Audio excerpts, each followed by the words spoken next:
आए चलते हैं अपने नेक्स्ट न्यूमेरिकल 7.5 की तरफ। A student presses her palm by her thumb with a force of 75 Newton.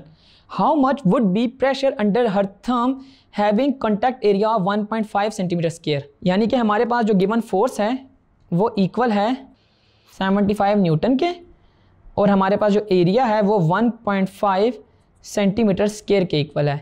और हमने how much would be the pressure, यानी कि हमने प्रेशर फाइंड करना है।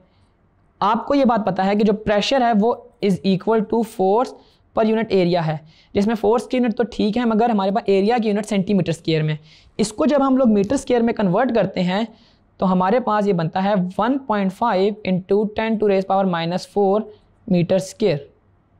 यानी कि इसको डिवाइड बाय 100 मल्टीप्लाई बाय 100 यानी कि करना है कि इसको हम 100 मल्टीप्लाई बाय 100 जब करेंगे तो हमारे पास 1.5 इंटू 10⁻⁻⁴ मीटर स्क्वायर हो जाएगा।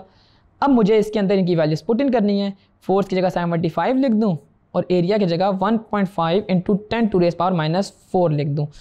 5 multiply 10⁻⁵ newton per metre square. तो यूँ हमने प्रेशर फाइंड कर लिया अगर हमारे पास फोर्स और एरिया गिवन हो by using the formula of pressure is equal to force per unit area.